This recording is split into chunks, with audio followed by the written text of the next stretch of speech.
Hai, aku Caca dan aku adalah temanmu dalam meningkatkan kualitas hidup menjadi lebih baik. So, aku nggak bakalan lama-lama, jadi aku mau langsung bahas buku ini secara poin-poinnya aja ya. Buku ini mengajarkan aku untuk menggabungkan antara hukum doa dan juga hukum loa. Nah, apa sih loa itu? Harusnya sih in this generation kalian pasti udah tahu ya loa itu apa, tapi buat yang belum tahu mungkin, jadi loa itu singkatnya apa yang kamu pikirkan, itulah yang semesta berikan. Pikiran kamu itu bisa menarik segala sesuatu ke dalam hidup kamu. Tapi ya, itu semua terjadi tidak lain tidak bukan adalah kehendak dari Tuhan Yang Maha Esa juga. Nah, ini juga alasan kenapa kita harus yang namanya berprasangka baik sama Allah.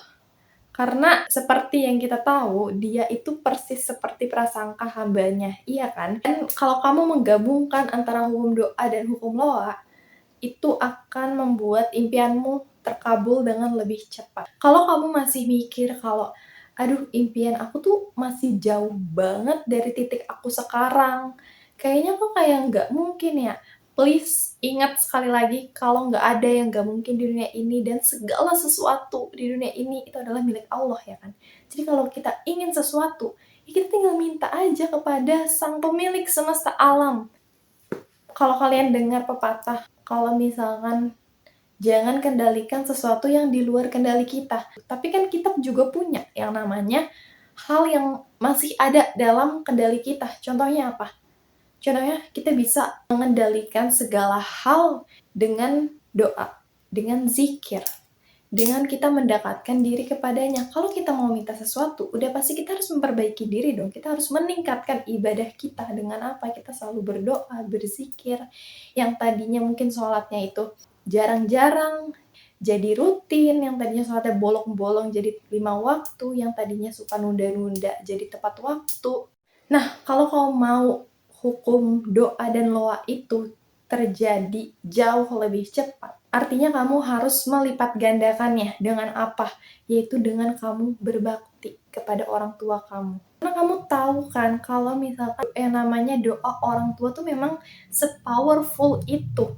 Makanya kalau kamu punya impian, kamu mintalah untuk memasukkan impian kamu ke dalam doa mereka supaya doa kamu lebih melangit lagi. Ya kamu harus lebih berbakti kepada mereka.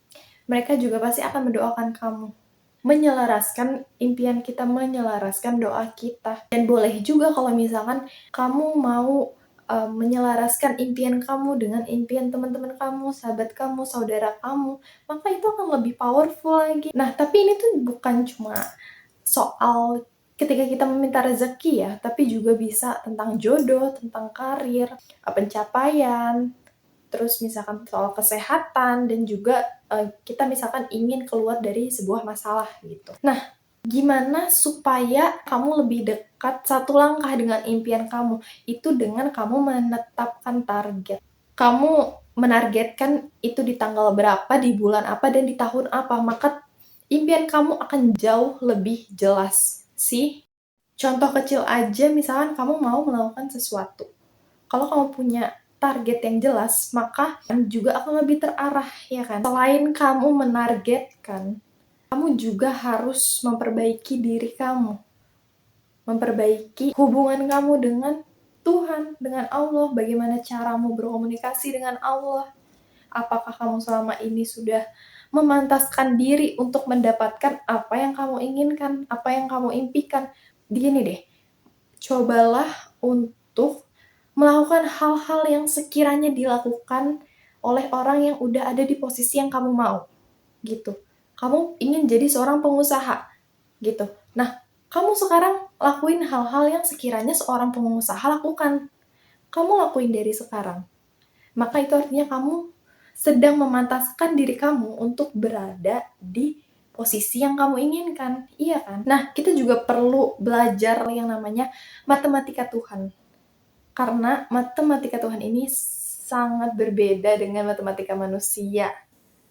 Kalau misalnya kita punya suatu impian yang besar, kadang-kala kita memikirkan kalau kayaknya nggak mungkin deh, kayaknya terlalu jauh deh, kayaknya background aku nggak mendukung deh, nggak punya apa-apa. Itu karena kita pakai matematika kita sebagai seorang manusia, bukan pakai matematikanya Allah.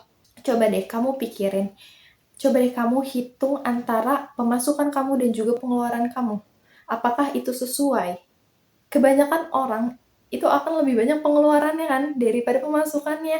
Tapi faktanya kita masih bisa hidup sampai sekarang. Ya kan? Kita masih bisa makan. Matematik Allah itu memang gak masuk akal. Akal kita sebagai akal manusia. Di buku ini juga mengajarkan aku untuk menjadi orang yang mengandalkan otak kanan daripada otak kiri. Nah, kenapa sih harus kanan? Kalian pasti udah sering kan dengar kalau emang kata-kata serba kanan itu dilibatkan dengan sesuatu hal yang baik gitu, suatu kebaikan. Kayak misalkan kalian makan pakai tangan kanan, ya kan? Bukan tangan kiri. Sedangkan tangan kiri itu buat apa? Buat cebok gitu. Nah, terus juga misalkan kalian mulailah sesuatu dengan yang kanan gitu. Mulai dari kanan dulu baru kiri gitu. Dan masih banyak hal lainnya lagi. Bahkan di Al-Qur'an juga ada istilah golongan kanan, ya kan? Dengan otak kanan ini mampu menyikapi sebuah ketidakpastian, terus juga perubahan, juga resiko. Dan di sini itu dipaparkan bagaimana cara orang kiri dan orang kanan itu memulai. Contohnya aja misalkan kalian lagi buka usaha. Nah, orang kiri cenderung berpikir kalau punya modal dulu baru buka usaha. Kanan bilang kalau misalkan kan modal bisa pinjam dari orang lain. Studi kelayakan dulu baru buka usaha. Nah, si kanan bilang kalau buka usaha aja dulu, baru nanti usahanya dilayakan. Makanannya enak dulu, ntar baru ramai. Tapi si kanan bilang, ramaikan aja dulu, nanti terkesannya enak. Ibadah itu cara kiri, kayak dulu baru sedekah, mapan dulu baru nikah, baru punya anak. Cukup dulu baru berbakti kepada orang tua. Terus dapat nikmat dulu baru bersyukur. Punya kebebasan waktu dulu baru sholat duha, baru sholat tahajud. Merasa berdosa dulu baru istighfar, baru taubat. Selesai sholat dulu baru zikir. Tapi otak kanan tidak demikian, karena otak kanan itu sedekah dulu baru rezekinya akan mengalir. Menikah dulu baru rezeki akan berlimpah. Bersyukur dulu, husnuzon dulu, istighfar, zikir, itu bisa diamalkan kapanpun, gak harus setelah sholat, abis sholat. Kalau soal menikah, itu kalau cara kiri, kita berkenalan dulu, terus pendekatan, terus abis itu baru pacaran, terus punya pekerjaan tetap, punya kendaraan, punya rumah, tunangan, baru lamaran, terus menentukan hari baik, serahan, menyebar undangan, akad nikah, resepsi pihak cewek, resepsi pihak cowok, baru habis itu bulan madu. Sedangkan otak kanan dan agama tidak mengajarkan demikian. Sesimpel kenalan, lamaran, habis itu akad. Selesai. Dan itu jauh lebih cepat, lebih hemat, dan tepat sasaran. Iya. Terus soal kesembuhan juga, kalau kita pakai otak kiri, kita akan langsung ke dokter. Biar dikasih obat, biar abis itu minum obat dan sembuh. Tapi otak kanan gak demikian. Kalau misalkan mau sehat, sebutkanlah kata sehat itu dan bayangkan kondisi sehat tersebut. Berkatalah, bersikaplah, dan bertindaklah selayaknya orang sehat. Dengan kata lain, kamu berpura-pura sehat sampai kamu benar-benar sehat. Dan sebisa mungkin kamu itu berhenti untuk yang namanya mengeluh. Karena apa? Dengan kita mengeluh secara sadar ataupun tidak, otak kita akan merekam itu dan menguatkannya. Jadi usahakanlah berpikir positif dan usahakanlah untuk mengucapkan hal-hal positif supaya itu dikuatkan dan memang benar-benar terjadi. Nah, kalau misalkan orang dengan golongan kiri itu bersifat lebih realistis, orang dengan golongan kanan itu lebih imajinatif. Dan dia lebih mengedepankan action. Kalau kamu pengen melakukan suatu kebaikan, ya lakukan aja, segerakan, kalau bisa sekarang. Karena nanti hal baik lainnya pun akan ikut datang. Lebih cepat, lebih baik. Kalau misalkan kamu mengambil keputusan dengan cepat, kamu melakukan aksi dengan lebih cepat, maka reaksi yang akan datang jauh lebih cepat juga, ya kan? Menabung itu baik. Investasi itu jauh lebih baik. Tapi sedekah itu yang terbaik. Nah, buku ini juga ngajarin kita untuk mengedepankan sedekah. Misalkan kamu pengen buka usaha, usahakan sedekah di awal. Jadi bukan setelah kamu mendapatkan hal yang kamu inginkan baru kamu sedekah, tapi sedekah di awal. Itu jauh lebih baik. Dan menurut aku sedekah memang se-powerful itu. Bahkan Allah juga udah janji di Quran surat Al-Baqarah 261. Ini adalah salah satu surat yang sering banget guru aku dulu waktu SMK nyinggung ayat ini. Karena emang ayat ini tuh selalu mengingatkan kita satu kebaikan yang kamu tanam itu akan menumbuhkan 7 tangkai. Dan setiap tangkai itu berisi 100 biji. Jadi saat kamu tanam satu kebaikan itu akan tumbuh 700 kebaikan. Benar-benar Masya Allah gitu. Bahkan Nabi juga pernah berpesan kalau belilah semua kesulitanmu dengan sedekah. Obatilah penyakitmu dengan sedekah. Perbanyak sedekah karena sedekah dapat memanjangkan umur. Segeralah untuk bersedekah karena bala itu tidak akan mendahului yang namanya sedekah. Dan Khalifah Ali juga pernah mengingatkan bahwa pancinglah rezeki dengan sedekah. Targetkan untuk bersedekah itu sebesar 20-40%. Tapi sekiranya kamu belum mampu untuk bersedekah segitu, kurangnya itu adalah 10%. Kalian harus tahu kalau Nabi Muhammad, terus Abu Bakar, dan Abdurrahman bin Auf itu menyedekahkan harta mereka hampir 100%. 100% guys, wow. Dan Ali bin Abi Thalib itu menyedekahkan hampir 50%. Dan mereka semua itu hidup dengan sederhana, walaupun aslinya mereka adalah orang yang kaya raya. Nah, semisal kamu ngerasa kalau sedekah kamu kok belum dibalas ya, coba untuk merupiahkan nama baik kamu, umur kamu, relasi kamu, karir kamu, ilmu kamu, anak kamu, keluarga kamu, pasangan kamu, kesehatan dan keselamatan kamu. Coba kamu rupiahkan. Itu bahkan mungkin gak ternilai kan harganya. Menurut aku sedekah itu punya kebahagiaan tersendiri gitu loh. Karena kita bisa membantu orang, kita bisa bermanfaat bagi orang lain. Itu bahagianya tuh ada banget gitu. Dan supaya impian kamu itu dapat terwujud, selain bersedekah, kamu juga tetap harus yang namanya meningkatkan ibadah kamu, meningkatkan kualitas diri kamu, mengupgrade diri kamu, mengupgrade hubungan kamu dengan, terutama dengan Allah gitu, dengan Tuhan, kemudian dengan lingkungan kamu, dengan keluarga kamu, dengan saudara kamu, dan pertemanan kamu. Berbuatlah baik kepada sekeliling kamu. Kamu mengutamakan Allah di atas segalanya. Ibadah kamu tingkatkan dari yang tadinya cuma yang wajib-wajib, maka kamu jalanin juga yang sunah-sunahnya. Sikap kamu juga selalu tawakal, selalu husnuzon, selalu ikhtiar, sabar. Kamu kok ibadah berharap rezeki? Ibadah kan harus ikhlas dari hati karena Allah. Memang. Tapi nggak apa-apa kok yang namanya kita mengharapkan.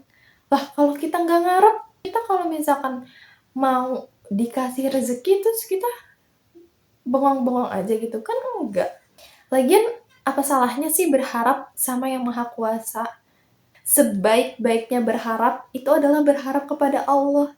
Dan seburuk-buruknya berharap itu adalah berharap kepada manusia. Hati-hati. Terus kamu coba deh untuk menggali potensi yang ada di diri kamu. Jangan kamu ngerasa kalau misalkan, aduh aku tuh punya apa-apa, aku nggak punya bakat apa-apa. Terus kayak kamu tuh gini-gini aja lah hidupnya gitu, kamu pasrah aja. Enggak, kamu tuh harus nemuin apa sih yang ngebedain kamu dari orang lain, apa sih keunggulan kamu tuh unggulnya di mana, kamu tuh minatnya di mana, kamu sukanya di mana. Apalagi kalau kamu ingin memulai sebuah usaha, ya kan? Namanya kamu harus memikirkan nama produk, ya kan? Kualitas produk, apa sih yang ngebedain produk kamu sama produk orang lain. Makanya sebagai pribadi, sebagai seseorang juga kita harus punya yang namanya pembeda abadi, apa yang menjadi perbedaan kita. Manusia itu kan unik ya, setiap manusia itu unik, pasti punya perbedaan. Dan apa sih yang membedakan kita supaya itu bisa menjadi kekuatan kamu. Kalian harus selalu ingat kalau misalkan Allah itu udah menciptakan kita sebaik-baiknya. Bahkan Allah memerintahkan malaikat untuk bersujud di hadapan manusia. Karena kita mikir kan kalau misalkan malaikat itu jauh lebih unggul daripada manusia. Padahal kenyataannya dengan amal yang bisa kita perbuat, Allah memperkenankan kita nih sebagai manusia untuk menjadi lebih unggul daripada malaikat. Kita bisa melakukan banyak kebaikan di dunia ini. Allah menjadikan kita sebagai khalifah kan di muka bumi ini. Jadi itu artinya pasti dia udah menitipkan potensi yang betul-betul nggak ternilai harganya dalam diri kita. Allah kan menyuruh kita menjadi seorang pemenang, ya kan? Nah, kalau Allah udah nyuruh kayak gitu, udah pasti dia akan menyanggupi, udah pasti dia akan mempertanggungjawabkan. Jadi, apa alasan kamu ngerasa kalau misalkan kamu tuh nggak bisa gitu?